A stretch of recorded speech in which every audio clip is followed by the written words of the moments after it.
Well, I want to pick up in September the 6th, 1923, and this is volume 16.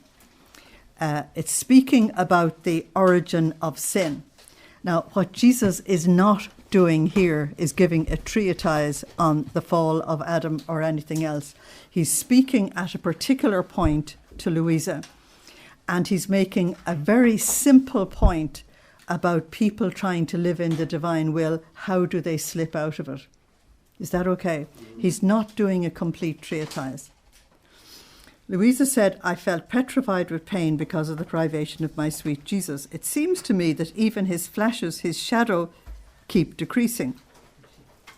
My only support is his privation, which, like little drops of dew, sustained the poor plant of my soul, burned and withered by his privation, giving it a thread of life so as not to let it die.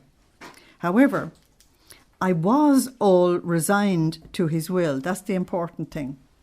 That's the step one all the time, is to be resigned to whatever the Lord allows. And I tried as much as I could to continue my interior acts. Now, this is volume 16, and we've been told for many volumes that when you go through a period of dryness in prayer and you feel you can't pray, you are to continue as normal. Is that okay? So I did as much as I could to continue my interior acts, as when I used to take flight together with Jesus in his most holy will. But oh, how differently I would do them. I would do them badly, not finding everyone so as to give to my God for all. So when you're going through a time of difficulty, it's not easy to do the really fervent prayers, because you really need to feel fervent for that. And so you manage to do them, but not as well as you would. That's okay. Because in desolation, you know, prayer is either consolation or desolation. Consolation means it's easy for you. Desolation means it's difficult. I'm using the language of the saints here. But consolation and desolation are the normal ebb and flow of prayer. When we're going through a time of consolation and things are easy, then we don't have any problem staying with the prayer and making all kinds of prayers. If you're going through a period of desolation and you sit beside somebody who's in consolation, you'll actually have to move your seat, because the other one will be saying all these prayers and all of this fervour, and you can't get a breath out of you. So in order to not get depressed, you'd have to go somewhere where you couldn't see them. I don't know if you understand me. It's actually quite important. Now, whether you're in consolation or desolation, it actually doesn't matter. It's just more meritorious if you pray as well, if you pray as well as you can in the time of desolation. So Luisa was saying in her interior, my Jesus, in your most holy will, I unite my thoughts with yours. And since your thoughts circulate in each created intelligence, I want each thought to draw from yours the love of your intelligence in order to place each thought of the creature in the flight of love. Now, she's connecting in the divine will with the intelligence of every person, so that that intelligence can be connected to the divine love. That's our great privilege in the divine will. This flight reaches up on high into heaven before the Supreme Majesty, and blending with the eternal love, draws the love of the Most Holy Trinity upon the earth over all creatures. So in the divine will, the person has reached up to touch the divine love and to release that divine love upon the earth. Now, while I was doing this and other things, my adorable Jesus moved in my interior, and sighing, he told me, my daughter, you cannot do without me. John 15:5. Without me you can do nothing. Even less can I be without you, which is the surprise. Okay. Everything you feel in your heart is I. That's what my text says. That's what your text says. We would say is me in English. It's me. Your yearnings, your sighs, your martyrdom you suffer when you are without me, that's all me. but the text says it is I, which is not the way we speak in English. It is my heartbeats that reverberate in you, that bring you my pains, and that hide me from you. And this is why, when love can endure no more, surpassing justice, it forces me to unveil myself. Now, surpassing justice is that you're going into the higher dimension of love operating as distinct from justice operating. Justice is what the creature deserves, and it goes beyond that into the overflow of divine love in us. Now, this description here is talking about Luisa living in deep union with God. The problem with all of these writings, and you know, I shock people if I say to them, I have a problem with Luisa's writings. In fact, it's a huge problem. And the problem is that in volume 1, she had 3 mystical marriages. Not just one. John of the Cross in the 16th century thought one mystical marriage was the ultimate. Luisa had 3. And the other 35 volumes are sitting on those 3 mystical marriages. And we who haven't experienced any of the mystical marriages, put your hand up if you've had 3, are trying to see, can we move into this relationship? So we have to understand that the fact that I'm riding on an aircraft does not mean I know how to drive the airplane. I presume that's perfectly clear to you. Okay. So we are trying to get into the divine will without having this incredible basis that she had. But even though she had these 3 spiritual marriages, she still goes through enormous purification. Therefore, if you and I are not going through purification, there's something wrong. Do you get that? Mm-hmm. Because if we haven't even reached her level in volume 1, then we have to go through the purification that gets us to this divine union. So divine union is 24/7/365. As Tony Hickey says, you either borrow the divine will or you have it in possession, one or the other. I think most of us are borrowing. Am I right or am I right? Yeah. So if you're borrowing, you need to understand the process that's actually going on. So surpassing the justice, he goes on into divine will. You see, if I'm only en route to this experience of divine union, then justice wouldn't want to give me what that divine union will give me. Does that make sense? And so he goes beyond that and he actually gives it to you regardless. It's really amazing. And as he was saying this, he made himself seen. My God, who can say how reborn I felt? She's dying until she sees him, and then instantly she's reborn again. And he said, my daughter, you gave me the dwelling within you on earth. Now, this indwelling starts with our baptism, the indwelling of the Blessed Trinity in our souls. It stays with us as we live a life of grace. It grows with our growth in union with God. And it is permanent, absolutely, once you reach union. In other words, it's with you day and night. You wake up in the night and it's just automatically there. You don't have to get into prayer. You're in communion all the time. Now, in divine will, you get to that place quite quickly. Is that okay? And I think the Lord airlifts some people into divine will, into the union. It's only my opinion that now. It's not a ex cathedra from Rome. You gave me a dwelling within you on earth, and I keep you in heaven inside of my heart. So living in the divine will, in this union, you are physically upon the earth, but spiritually you are living the life of the blessed in heaven. All right? The divinity delights in the little daughter of the supreme will, having her in heaven with them. So we have the life of the blessed before we go to heaven. Now, all the blessed in heaven would find that if it was possible to be envious there, which it isn't, they would be envious of us because they didn't have this privilege when they were on earth. And since we have our little daughter in heaven and on earth, it's not worthwhile for us to destroy the earth. That's very interesting. Now, you have to remember there Genesis 18 and Abraham's intercession for Sodom and Gomorrah. And the Lord told Abraham in the end that even if there was 5 decent people, he wouldn't destroy the place. But of course there weren't 5 decent people in Sodom and Gomorrah, because Lot and his family, living on the edge of that town, was benefiting from all the sinful behaviour.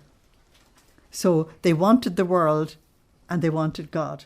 They'd a foot in 2 kingdoms. So out of respect for Abraham, God rescued Lot and his family, but the wife turned back and her destiny was the same as the others. So if many of us are living in the divine will, the Lord is going to have more mercy on the earth. This is incredibly important for us to know the effect that we have on our country and the effect we have on our world. So let me read it again. Since we have our little daughter in heaven and on earth, it's not worthwhile for us to destroy the earth, as justice would want to do, and as the creatures deserve. At most, many cities will disappear. The earth will open chasms at several points, making places and people disappear. Now, I think, and it may be my ignorance, that that hasn't happened yet. I don't know of whole cities disappearing, do you? Okay. So therefore you put Amos 3:8 there. Amos 3:8, the Lord tells the prophets ahead of time. Okay. And very often the saints who are given prophetic messages, some of the messages are for now, some for then, and some for way in the distant future. Okay.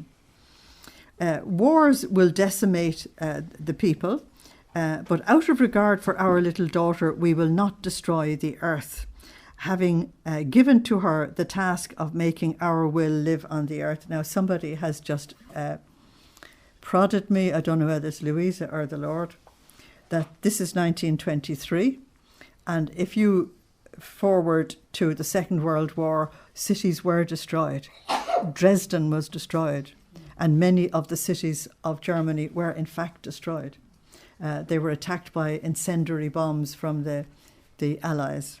Okay, that's why if you're reading this for somebody else, you have to give one ear to your audience and one ear up above, so that you're sensitive. I didn't get that until I said to you it hasn't happened, and then somebody intimated it did happen. Okay. Therefore, pluck up courage and do not lose heart so much during my absence. Know that I cannot last too long without making myself seen. I myself cannot do it because he's love, and love demands union. Okay? And you never cease to love me, never, not only for yourself, but also for all your brothers. So I want to give you John 20:17 there. The text says, all of our dear brothers. Now, he's just been saying that the earth is so bad, it's fit to be wiped out. And yet he says to Luisa, I want you to make reparation for all our dear brothers. I gave you John 20:17 because at that text, Jesus says to Mary of Magdala, go and tell my brothers that I have risen from the dead. They had all failed him, every one of them. You know what I mean? And so you see this wonderful love that God has for his creatures. In fact, do you want to know why Adam sinned? And this is only for people living at the divine will level. It's not for people living at the worldly level. It's because he forgot that I loved him. And what he's looking at there is the very first instance of a slight turning away. The very first act. And he forgot to love me, and this was the first seed of his fall. Take, for example, if a temptation comes to me in my mind and I nurse the temptation, then the seed has taken root. If I reject that first thought. 2 Corinthians 10:5, you must bring every thought and capture it, put it under dominion to Christ. So if every thought is put under dominion to Christ, then the seed won't take root and there will be no turning away from God and there will be no sin. Is that okay? So this was the first seed of his fall, the fact that he stopped loving, and it might only have been in a small way. Had he thought that I loved him very much and that he was obliged to love me, he would never have decided to disobey me. I think that's very important. So what the Lord is saying here is that we have to keep remembering that we are loved infinitely. Okay? So I want to give you John 15:9. As the Father has loved me, so I have loved you. And that is the way you have to love one another. So the Father loved the Son infinitely, absolutely, unconditionally, eternally. And that's the way he loves us. Now, as long as we remember that that's the way he loves us, we are going to give a response. Because the automatic thing inside of us is to respond to love. Because love is the essence of our being. So I want to give you Revelation 2:5-7 as well. Now, Revelation 2 from verse 5 is telling the people in Ephesus that they have fallen from their first love. They are doing good things, and he lists the things that are fine that's going on in the place, but he said, your love is falling, and therefore you will fall completely. So love ceased first, and then sin began. That's very interesting. In other words, if love is the uppermost in our lives, sin hasn't a chance. And as Adam ceased to love his God, true love towards himself also ceased. Now, you can see this with, to take a graphic example, if you take people with addictions, what they're doing is showing no love towards themselves because they're actually destroying themselves. Okay. And notice that if you turn away from love towards any form of sin, you have ceased to love yourself. And the second commandment is to love your neighbour as yourself. So if your love for yourself is decreasing, the love for your neighbour is decreasing. So hence in Genesis chapter 3, you get the fall of Adam and Eve, and in Genesis chapter 4, you get the first murder. So the sin against the neighbour. So Adam's members and powers, now usually the powers are intellect, memory and will, rebelled against him. He lost dominion, that is dominion over himself. And Jesus has told us in earlier volumes that the only time we truly reign is when we have dominion over ourselves.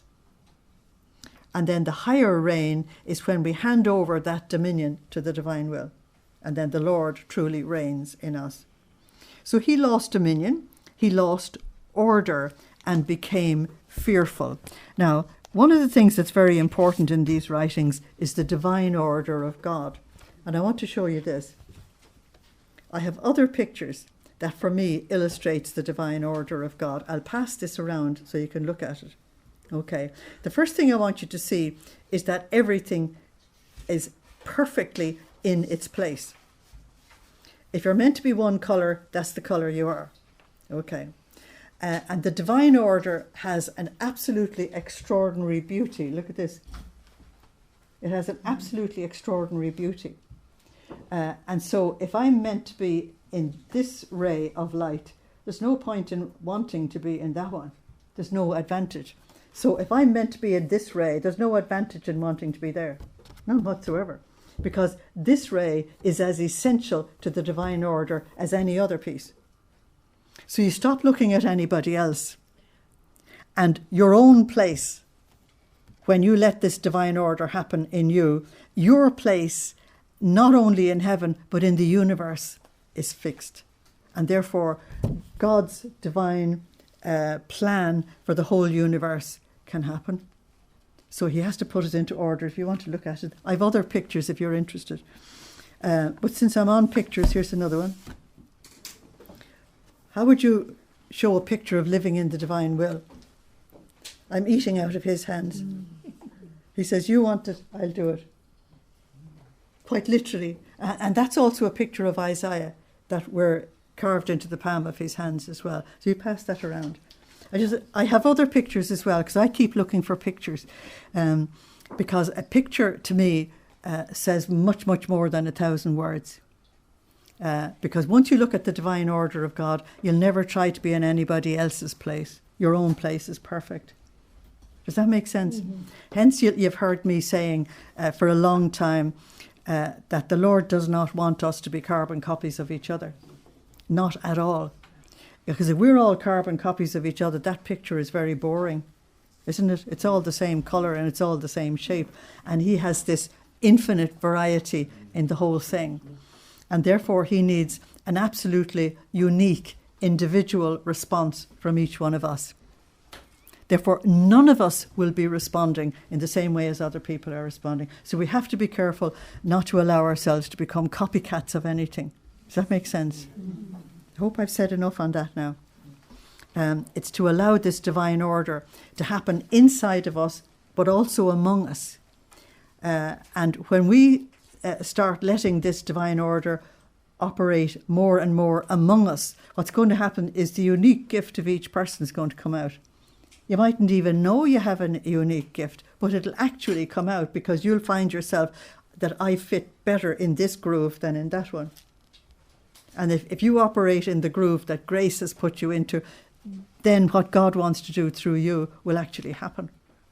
That's a pre-Drummondine speech, sorry.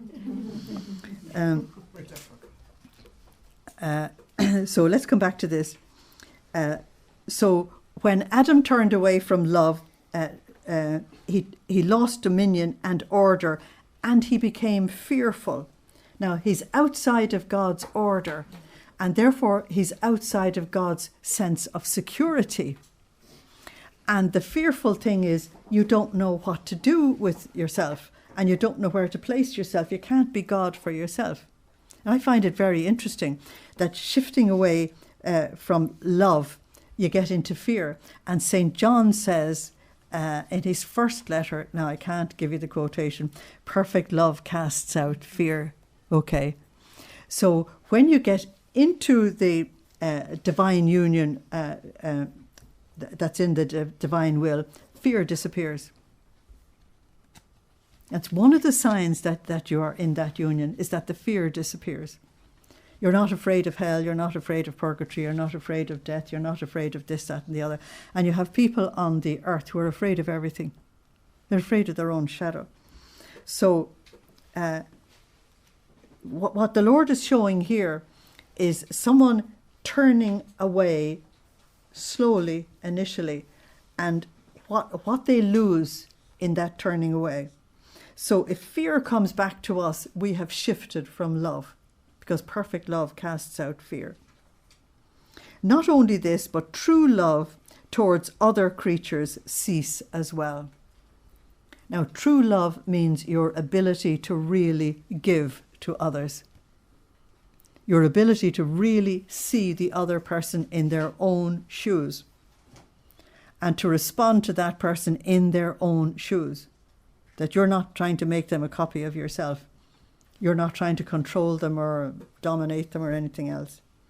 So notice, if you go back 2 lines, with this ceasing of love, true love towards yourself disappears, and therefore true love towards your neighbour disappears. Now, as you watch society outside losing faith in God, you see fear increasing, violence increasing, and love of neighbour absolutely disappearing. Have you noticed? Yeah. Okay, so it's being described here. While I created him with the same love, that's divine love, the same love that reigned among the divine persons. I created him with divine love. And so he has descended from an absolutely frightening height, by which one was to be the image of the other. So Genesis 1:27, we were created in the image of God. Genesis 1:27. And Romans 8:29, we are redeemed into the image of Christ. That means reordered into the image of Christ. So this divine love that's poured into us actually makes us the image one of the other. So if divine love is coming out of us to each other, it's the surest sign that we are in union with God and that God is free to manifest himself. Because remember, we used to sing it in Latin, ubi caritas et amor Deus ibi est, where love and kindness is, God is there. It was one of the lovely things we used to sing. I had created him with the same love, that's divine love, that reigns among the divine persons, by which one was to be the image of the other. One was to be the happiness and the joy and the life of the other. Now, it was not communicated to me in my childhood that I was to be the happiness and joy and life of God. Was it communicated to you? No, because they didn't know this stuff. They didn't understand it at all. In fact, after the Second World War, there was quite a distorted image of God as the punisher, This is why, in coming upon the earth, the thing on which I placed the greatest importance was that they love one another. John 13:34-35. This is my new commandment, that you love one another in the same way as I loved you. So that means we love one another with divine love. So again, a pre-Drummondine comment. When we gather in Drummondine, if we love one another with divine love, miracles will happen. Is that okay? But we have to actually consciously love one another. It doesn't matter whether you like the person or not. That's a different subject. It doesn't matter whether you approve of them or anything else, or whether you see faults or failings in them. We have to choose to love one another at this divine level, and then God can work miracles. Now, I've seen that happen before at a different kind of conference. So I place the greatest importance of that they love one another as they were loved by me. Now that's John 15:9 again. In order to give them my first love and to let the love of the most holy Trinity hover over the earth. Now, when love hovers over the earth, there will be life and healing and growth and reordering back into God's will and growth and everything. It'll be fantastic. Therefore, in all of your pains and privations, never forget that I love you very much. Now, look at this emphasis, that I love you. That is personal. Very much. So as to never forget to love me. That's our response. And as the daughter of our will, you have the task to love me for all souls, past, present, and future. In this way, you will remain in the order of the divine will you need to add, and you will fear nothing. So I think that message is horrendously important. Is that okay? I just want to go back over something, and it's only when I say it you'll say, yes, okay. Notice, the reason why he wants us to love one another is that the love of the Most Holy Trinity will hover over the earth. Okay? You're told in the book of Genesis, chapter 1, page 1, verse 2, the second verse in the Bible, that the Spirit of God hovered over what was going to become creation. And the Spirit of God hovering means that the power of God is going to bring something incredibly important.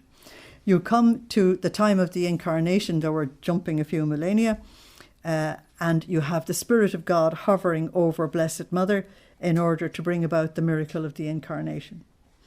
When you go to the baptism of Jesus, you have the Spirit of God hovering over him so that he can bring about the whole purpose of redemption. Fast forward, when you come to Pentecost, the Spirit of God is hovering over the church to bring about the miracle of the growth and spread of the church.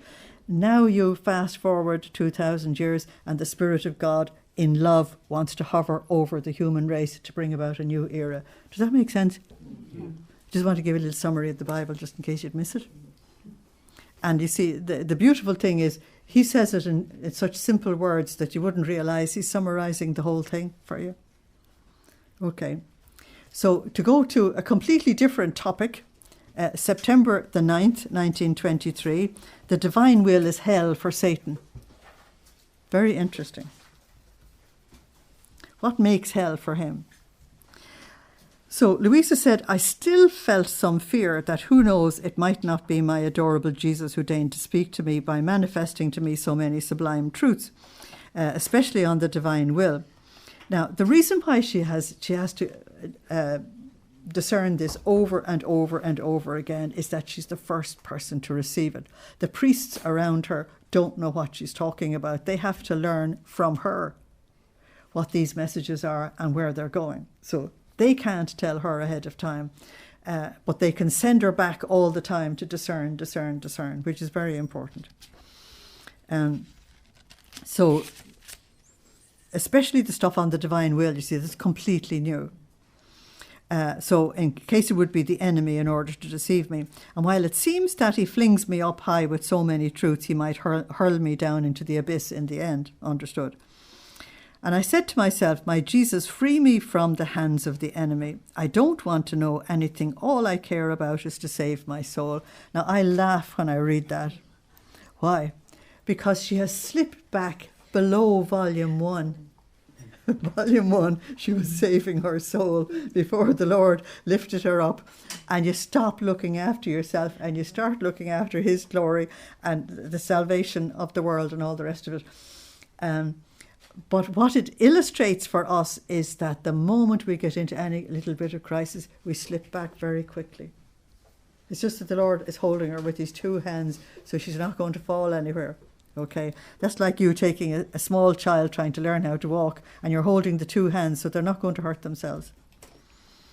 And blessed Jesus, moving in my interior, told me, moving in my interior now is Luke 17:21. The kingdom of God is within you. Okay, so moving in my interior, Jesus told me, my daughter, why do you fear? Now, even at her exalted level, she can still go back into fear.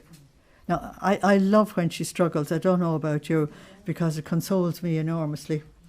And I say, Lord, when I go through it, it's okay. She went through it as well. Don't you know that the thing which the infernal serpent knows the least about is my will? Why is that? Because ab aeterno, he rebelled against God's will, and therefore he knows nothing about it. In fact, he did not want to do it. So that's the rebellion of the angels. And by not doing it, he did not know it. Now, to know it means you don't have the experience, and therefore you don't know what to do with it. Nor did he love it. So in the divine will, we start off by doing the divine will, getting to know the divine will, and getting to love it. It's the exact opposite of Satan's experience.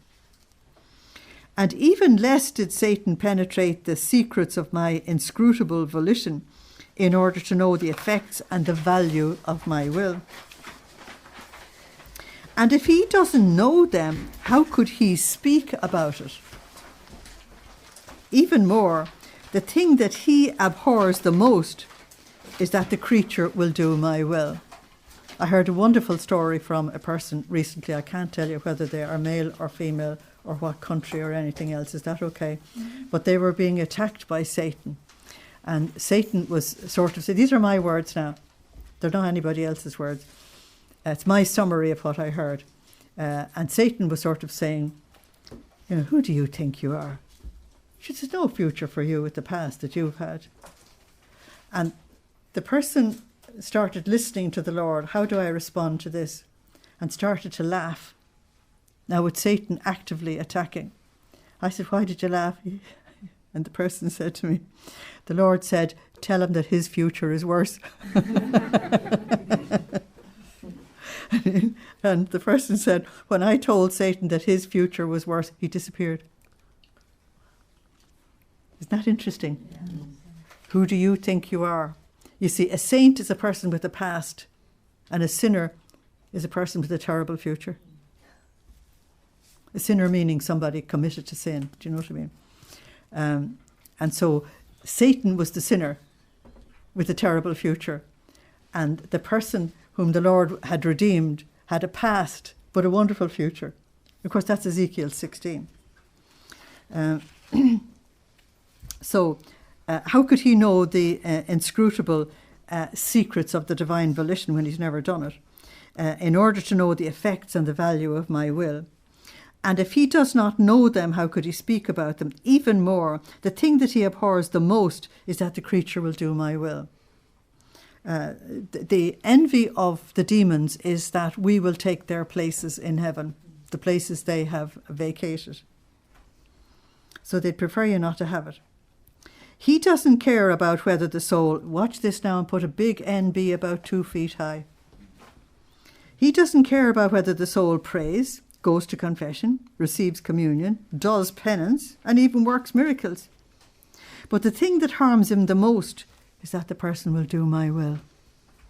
That's extremely important. I couldn't underline it enough, because if you go back into the volumes, approximately volume 8 to 10, Luisa was struggling with the fact that she was no longer suffering the crucifixion and all of this, and she thought she was being completely useless. And the Lord said to her, look, it's not the suffering. Suffering in itself is not it. It's whether I want you to do it. So it's suffering in my will. And if my will doesn't want you to suffer, it's my will that's important. So the Lord does different things with us.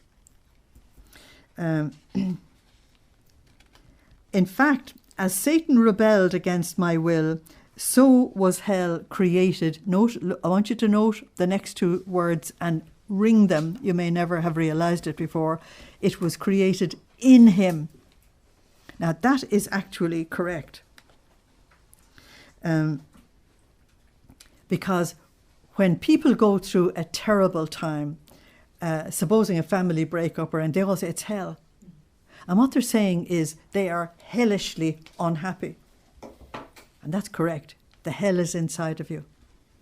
And when a person is taken out of that situation and brought into grace and into holiness, then they experience heaven, meaning you're going towards love more and more and more. So hell is the absence of love, and heaven is the presence of love. God is love.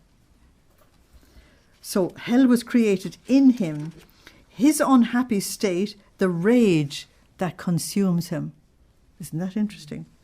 So my will is hell for him, and every time he sees a soul who is submitted to my will, knowing its qualities, value and sanctity, he feels his hell being doubled. Now that's only a manner of speech. The hell isn't doubled, you know what I mean? But in other words, he feels it all the more. Because he sees the paradise, the happiness and the peace that he lost being created in the soul. That's fantastic. So I want to give you Ezekiel 16 to read as a background to this, because there you're told that the person who was a sinner and who turns to the Lord, that everything of the past is just wiped away, and the Lord only looks at where you're going, that he doesn't look at your past. But if someone who was good then turns to evil, all the good in your past is forgotten, and where you're going, which is down to hell, is what he looks at. And it looks awfully unjust on the second side, because we think that because we did some good in the past that we should be let off the hook. And he says, no, justice is the same on both sides. And the more my will is known, this is the whole reason for studying all of this material, the more tormented and furious he becomes. So if you never get any kickback from him, get worried and ask a bit of advice, will you? So how can he possibly speak to you about my will if it forms his hell? And if he did speak to you, his words would form hell in you, because you can only give what you have. Because he knows my will only to hate it, not to love it. And what is hated never brings happiness and peace. But behind all of this, I think the Lord is saying to us to look at the way that people who have walked away from God and are feeling so disturbed in conscience about it, don't want to look, don't want to repent, how they will lash back at the believer. The hell in them cannot tolerate the heaven in you. Does that make sense? So just understand it as a reason for persecution. And besides, Satan's word is empty of grace. Therefore, he cannot confer grace to do my will. You'll never grow in holiness by listening to Satan. You just tell him to get lost and tell him that his future is pretty rough. Okay. So let's come to September the 14th, 1923. And it's the purpose for which man was created was for him to always revolve around God. Now look at it. You've been given the essence of the message there. As the earth revolves around the sun. Now the earth continuously revolves around the sun. It never stops. And if it stops, it will disintegrate. Okay? So Luisa said, I was thinking of how all things revolve around the sun. The earth, ourselves, all creatures, the sea, plants, everyone. In some, we all revolve around the sun. It's a funny statement she's making there because we don't do it separately. It's the earth that revolves around the sun, and that gravity is holding you to the earth. So whatever the earth does, you do. And because we revolve around the sun, we are illuminated and we receive its heat.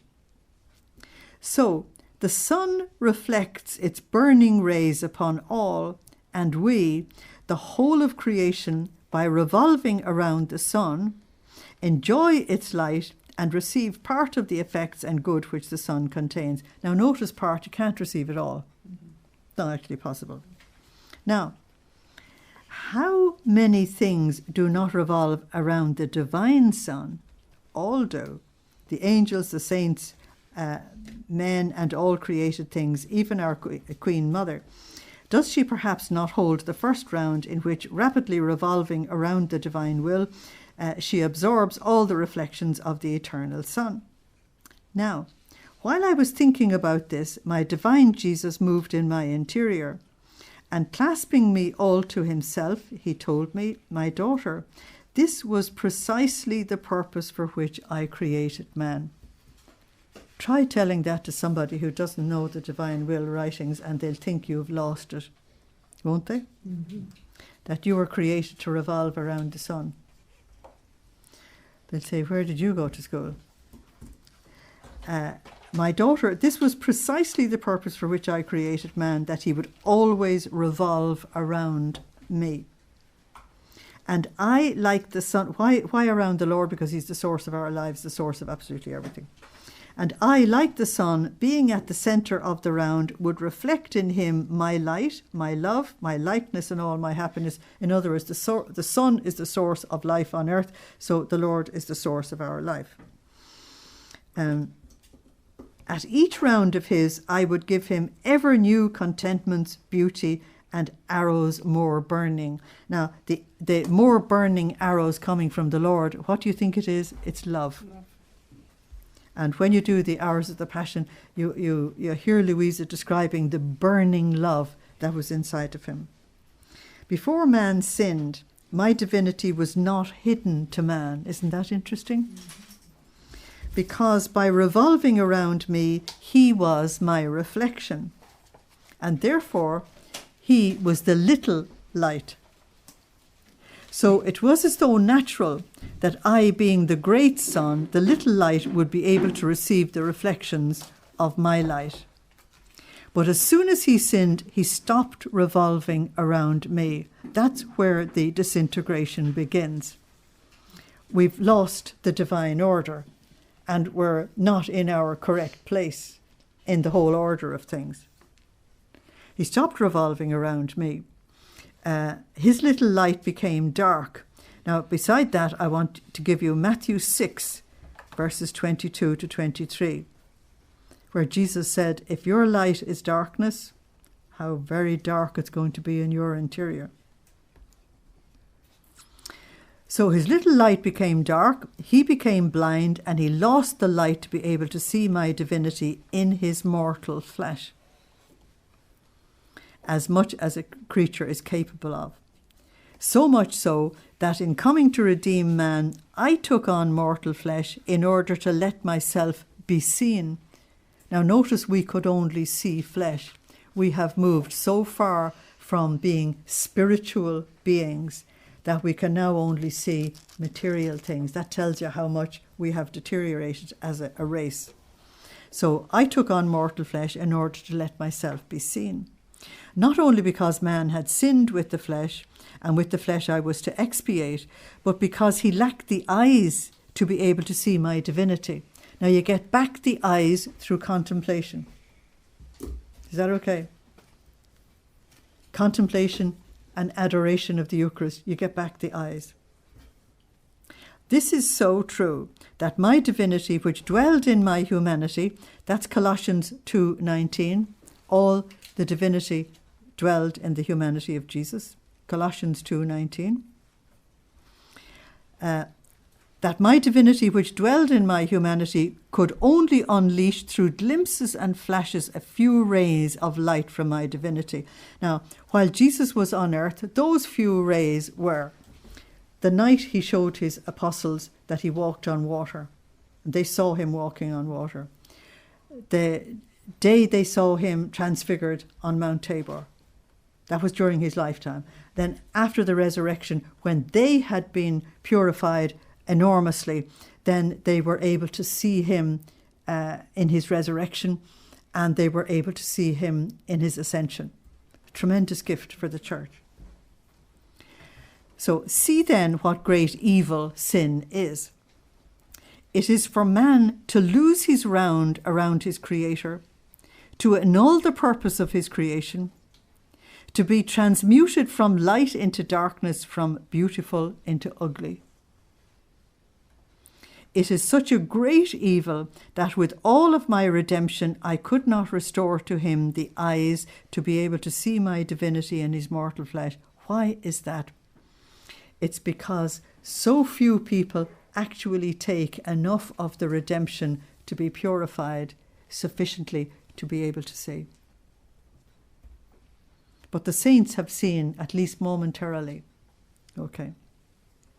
So I could not restore to him the eyes to be able to see my divinity in his mortal flesh, but only when this flesh, undone and pulverized by death, could rise again on the day of judgment.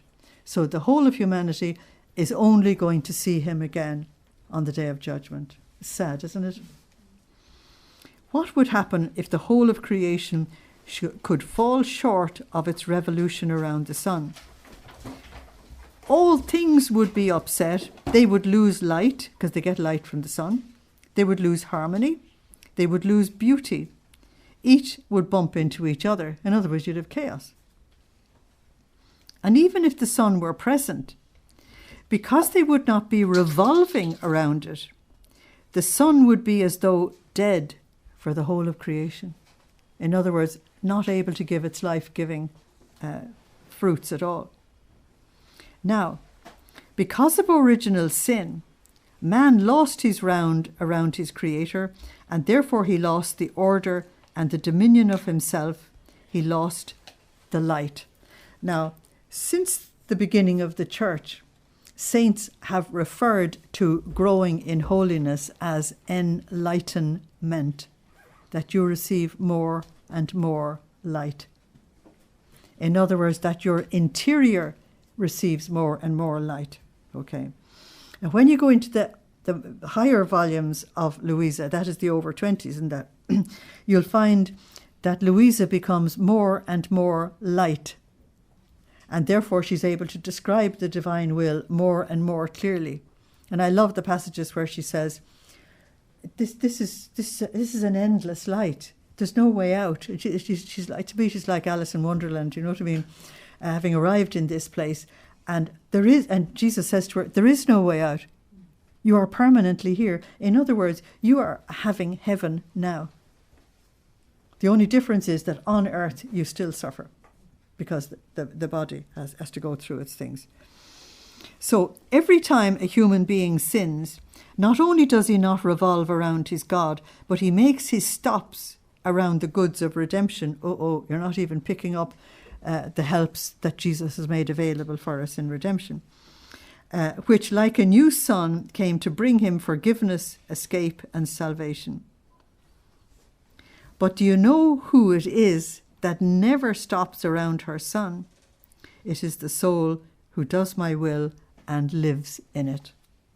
She always runs, she never stops. She receives all the reflections of my humanity and also the reflections of the flashes of my divinity as well. So I'm going to stop there for tonight.